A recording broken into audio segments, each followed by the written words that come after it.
Berhati-hatilah menemui perempuan. Itu hadis Nabi. Berhati-hatilah kalian menemui perempuan. Lalu ada kaum Ansar, sahabat Nabi itu ada dua waktu itu. Ada sahabat Muhajir, ada sahabat Ansar. Muhajir itu orang-orang sahabat Nabi yang pindah sama-sama Nabi dari Mekah ke Madinah. Itu namanya Muhajir. Ya, ada juga orang namanya Muhajir. Nah, yang kedua ada yang disebut kaum Ansor, yaitu orang-orang Madinah, penduduk asli Madinah yang menyambut Nabi dan beriman kepada Nabi. Adik-adik sekalian, tidak semua itu orang disebut sahabat Nabi. Sahabat Nabi itu terbatas. Sahabat Nabi itu 4 syaratnya, Bu. Hafal kau ini. Siapa tahu di akhir ceramah ada kuis, dapat kau hadiah. Yang pertama, hidup sesama dengan Nabi. Berarti orang yang boleh disebut sesama dengan Nabi, satu syaratnya. Tapi apa semua sesama dengan Nabi langsung masih disebut sahabat? Tidak. Dia harus ketemu dengan Nabi. Ada orang sesama dengan Nabi, tapi tidak pernah ketemu. Tidak boleh disebut sahabat. Satu hidup di Makassar, satu hidup di Jeneponto. Sama-sama hidup 2024. Tapi tidak pernah ketemu, tidak pernah sahabat. Namanya sesaman dan ketemu. Syarat kedua. Syarat ketiga, beriman kepada Nabi. Ada orang hidup sesama dengan Nabi, ketemu dengan Nabi, tapi tidak beriman kepada Nabi, tidak boleh disebut. Siapa? Abu Lahab. Itu ketemu sama Nabi itu, sesama dengan Nabi, tapi tidak beriman kepada Nabi. Dia bukan sahabat, musuh. Apakah sudah beriman kepada Nabi? Semua lalu disebut sahabat. Ada syarat keempat. Wafatnya pun tetap beriman kepada Nabi. Ada. Beriman kepada Nabi. Ketemu dengan Nabi. Sesama dengan Nabi. Tapi dia bukan sahabat. Kenapa? Akhirnya dia murtad. Namanya Abdullah bin Ubay. Dia murtad dia. Nah, sekarang sahabat ini kaum Ansor. Ketika Nabi berkata, hati-hati kalian menemui perempuan. Lalu sahabat Ansor ini berkata, ya Rasulullah, bagaimana pendapatmu tentang ipar? Bertanya ini kaum Ansor, orang Madinah. Ya Rasulullah, bagaimana pendapatmu tentang ipar? Jawaban Nabi singkat, ipar adalah maut. Kalau maut ketemu malaikat, apa yang terjadi? Cocoki. Malaikat maut. Apa nak cari malaikat maut? Apa nak cari? Ruh, nyawa. Berarti ipar kalau salah kelola dia menjadi malaikat.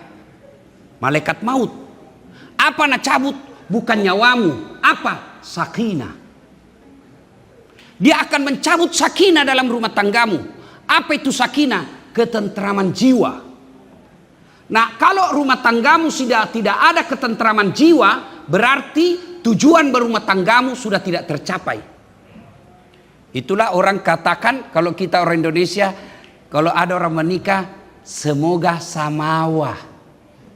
Atau dibilang samawa kidi. Nah, dia akan mencabut rohnya. Apa rohnya itu? Sakinah. Sakinah itu bahasa Indonesianya ketentraman jiwa. Nah, supaya iparmu itu tidak mencabut rohnya rumah tanggamu, bagaimana caranya? Apa boleh buat? Dia ikut dari kampung, datang dari Pinrang, kuliah. Adiknya istri, beda 1 tahun nih. Istri tak iku-ikulinya mamaknya, gelap. Adiknya iku-ikulinya bapaknya, keturunan Manado. Oh, putih. Malaikat maut ada di rumahmu. Aja macapa, Bu, aja macapa. Maka bagaimana caranya? Nabi menaturkan, kasih cara satu. Jangan bersentuhan. Itu dulu. Jangan kau coba-coba. Nabi bilang, iparku jitu. Adikku ji. Hati-hati kok. Kalau situasi normal tidak ada masalah. Tapi situasi masuk setan, masalah. Makanya ibu-ibu, kalau mau ki bawakan minuman, jangan suruh adik tak. Bapak-bapak, ipar itu bukan cuma perempuan, laki-laki juga. Kamu mukamu, ya pas-pasan. Bekak adikmu badada. Seperti artis, glowing, bodinya tawa seksi bodinya, putih, rambutnya seperti rambut Korea. Baru istrimu suka Korea-Korea. Nah kau tantara yang apa itu tuh, gelap-gelap sedikit mukanya. Hati-hati kok. Maka yang baik, jangan dia yang bawakan, jangan iparmu bawakan sesuatu yang bisa membuat dia bersentuhan. Bawa ite, begitu namanya pegang, nak kasih, iparna langsung ambil tong, bersentuhan, masuk setan. Biar jabat tangan tidak boleh. Ipar itu orang yang bisa dinikahi, bukan mahram. Kalau mahram tidak bisa dinikahi. Ipar bisa dinikahi kapan? Ketika istrimu meninggal atau suamimu meninggal. Orang Bugis bilang lete akan nguluang. Boleh. Maka tidak boleh berjabat tangan. Ini selesai lebaran nanti nih. Kalau dia jabat tangan, lihat-lihat saya. Waspadai. Liaki memang tongi. Beda itu jabat tangan adik kakak dengan ada apa-apa.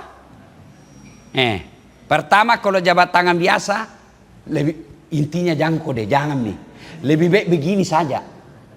Kenapa? Setan masuk. Saya sama mahasiswiku di Unhas yang cewek, enggak mau jabat tangan. Kenapa? Dia masih muda. Saya enggak muda. Dia cantik. Saya enggak gagah bos, bohong kok. Tapi saya tahu saya tidak gagah, tapi saya penuh pesona. Mana betul mau semua kau foto sama saya toh?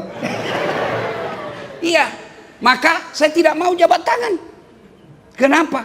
Ketika jabat tangan, nah halus tangan nah, apa? Langsung setan bisik kok. Lama-lamai. Masuk setan. Maka kalau jangan coba-coba. Kasih tahu adekmu yang menjadi ipar. Kasih tahu, dek, saya tidak mau lihat kau jabat tangan. Tidak boleh kau jabat tangan. Nah suami itu suamiku. Justru bahaya. Nanti kau jatuh cinta sama dia. Tidak mungkin saya jatuh cinta. Yang saya takutkan kalau dia jatuh cinta sama kau. Jangan, setan bisa masuk. Maka syarat pertama kalau berumah tangga sama terpaksa tinggal ipar di rumah karena dia kuliah atau kerja kasihan atau magang nih, jangan pernah dia jabat tangan. Yang kedua, jangan mempertontonkan aurat. Nah iparku ji, normal, tidak ada masalah. Masuk setan. Apalagi pun anak cini-cini kinjawa bahaya ya. Namanya intelek. Kau tahu anak muda tuh itu dibilang intelek tuh, intip itu. Bajuna. Kelihatan kalepakna. Kelihatan ini. Baru putih. Baru duduki. Begini carana duduk. Oh, meci elomu bos. Dia bilang bapakku. Dulu waktu masih hidup bapakku almarhum. Dia bilang. Komita ko anak darah nak. Mupoji. Amicu ko. Ajak mo mailomu. Kada peko tani yang maelo ko kedo cari doe. Bagaimana tidak ditelak kalau goyang ini pak? Maka jangan mempertontonkan aurat. Ya, dia laki-laki, auratnya mana? Pusat sampai di bawah lutut. Jadi kalau bapak-bapak punya betis sama besarnya betis tak dengan pahata. Makojo, Nabi orang Bugis mako kurus. Toh? Begitu duduk bunyi semua tulang. Sementara adik tak atletis. Jangan biarkan dia pakai celana pendek. Kalau situasi normal tidak masalah, tapi kalau setan masuk, janjang nih. Begitu apalagi kalau perempuan. Suamita jarang dengar ceramah. Suamita hampir tidak pernah dakwah. Suamita tidak pernah dengar pengajian. Nafsu tinggi. Adik perempuannya iparnya putih. Nalia pertama kalau tidak sengaja terlintas mau pergi ambil nasi, keluar dari kamarnya, sup. Nalia, lihat pertama rezekimu. Kalau kau lihat tidak sengaja rezekimu. Tapi kapan kau ikuti dengan penglihatan sampai ambil nasi? Setan itu gora. Nah, baru kau bayangkan, kau bandingkan istrimu, sudah setan itu. Syarat kedua, jangan mempertontonkan aurat. Ketika keluar dari kamar, sudah harus pakai jilbab. Dan jilbabnya tidak boleh yang tipis. Bajunya tidak boleh yang melekat di tubuh dan transparan. Dia pakai jilbab Ustadz, pakai baju, tapi bajunya melekat di kulitnya. Baru warna bajunya seperti kulitnya. Apa kau bayangkan? Sama kalau kau lihat kulitnya langsung toh. Baru jalannya seperti Pragawati. Setan itu bisi itu perempuan. Nah bilang, nah suka kau itu parmu, nah suka kau, gaya kau. Nah bilang dalam hatinya, masa sih? Bukti kami. Nah bilang setan, lihat mako. Nah lihat terus kau. Adek, itu setan bahayanya karena nak tahu ibarat itu aplikasi di handphone, nak tahu algoritmamu, nak tahu apa kau suka. Itu mesin itu terus nak kirimi kau. Misalnya saya kusuka itu lihat itu ular berkelahi harimau, toh kusuka lihat itu paling susah itu kalau buaya mau makan kura-kura. Karena saya suka cari-cari yang begitu, itu terus nak kirim itu mesin. Algoritma namanya. Nah itu setan, nak tahu algoritmamu. Nah bisi kau liaki, mau keluar, cepat kau, liaki, jangan kau berkedip. Baru nabi si lagi tu perempuan. Nah perhatikan, goyang kau. Setan. Maka ajaran agama jangan pertontonkan aurat. Dia ustad, biar dia ustad. Ayat tidak mengatakan la taqrabus zina illa ustad. Jangan dekati zina kecuali ustad. Mana ustad panratong?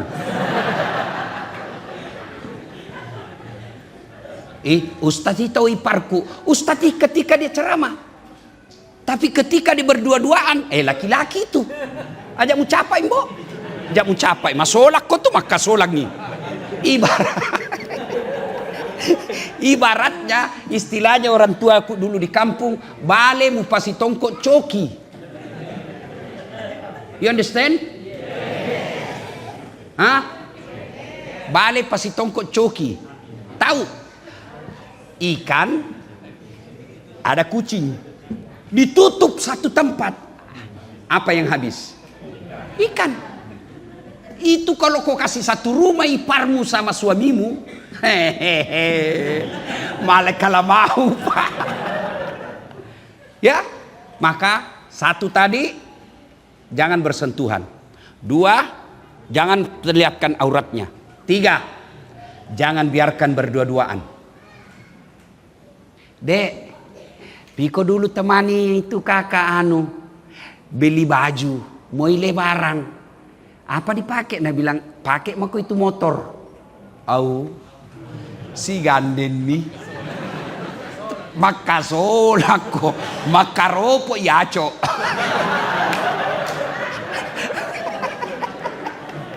Iya. Tadi ini laki-laki tidak ada niatnya. Nggak tulus tadi. Tapi setan provokasi. Apa? Rengi. Rem. Nah, rem depan. Tadinya juga cewek ini tidak ada niat. Tapi karena ada sentuhan. Wah, nah bilang ini yang laki-laki. Original. Di situ mulai setan masuk.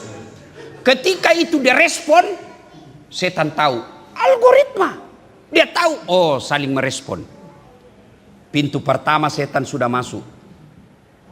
Maka setan akan berupaya menciptakan orang ini selalu berduaan. Cari alasan. Kalau alasan, ya iparmu laki-laki, nah kan tidak selalu itu bahwa laki-laki yang suka ipar. Tidak, ada tuh perempuan suka ipar.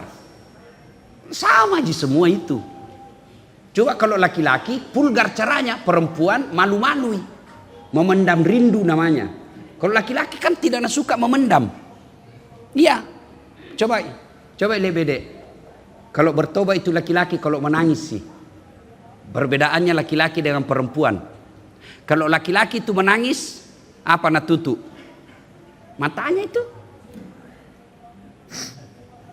Kalau perempuan apa? Mulutnya. Nah tahu ini sumber dua emang pakai solang. Perempuan mulut kenapa? Suka gosip. Laki-laki suka memandang. Nah, maka jangan biarkan berduaan. Itu kalau ada wantak pentintong itu ada CCTV. Bisa dilihat di rumah. Kapan kau pernah lihat berduaan lama di meja makan kayak itu, ruang tamu kayak itu, di depan rumah kayak itu bercengkrama, kamu laki-laki bodoh kalau kau tidak tahu itu ada sesuatu. Karena ada namanya bahasa tubuh. Misalnya ini perempuan yang suka iparnya. Kebetulan ini suaminya takut istri. Nah bilang istrinya, Pak, Piko dulu beli beras. Habis beras. Nah bilang itu mau adek mau suruh belajar nih. Banyak PR-nya. Lagi praktik. Pergi. Itulah setan berupaya menciptakan bagaimana caranya supaya bisa berduaan. Yang ketiga. Masuk mi waktu di. Cukup mi kapan karena mau mi orang sama tempat terawih. Hah? Belum pi? Si tahangan orang. Oke. Si pecapu gitu sampai sahur. Jantung bisa sahur. Jantung talekang. Ya. Nah, yang berikutnya. Bapak Ibu saudara-saudara sekalian, jangan pernah dia kau biarkan bertatapan mata. Itu perintah Nabi. Itulah sebabnya agama mengatakan Quran, kalau kau melihat seseorang perempuan dan kau senang kepadanya, tundukkan pandanganmu. Itu ipar, bukan mahram. Pasti dia punya godaan. Maka jangan pernah biarkan dia bertatapan mata. Kalau kau lihat, kalau perlu lempari. Wih, apa kau lihat? Barang bagus. Ya, Bapak saudara-saudara sekalian, kalau kau biarkan, maka pasti rumah tanggamu akan terancam. Kalau kau sudah melihat gejala-gejalanya, solusinya apa? Satu, kasih pindah cepat. Kalau sudah kau tahu, seringi bertatap mata, seringi bersentuhan kulit, sering dia keluar sama-sama, itu sudah ajal menjemput. Ajal itu naik turun minapasnya rumah tanggamu. Maka solusinya pindahkan dia. Kasih kosi. Nanti macam-macam, lebih baik kau selamatkan rumah tanggamu biar dia hancur kalau mau hancur. Lebih baik kau rumah tanggamu. Ada namanya asas prioritas. Lebih baik, lebih utama kau selamatkan rumah tanggamu sendiri yang kau sudah punya anak daripada kau lindungi itu dan merusak rumah tanggamu. Dan itu banyak terbukti toh. Banyak terbukti karena dianggap selalu ini barang biasa. Tidak, ini bahaya. Barang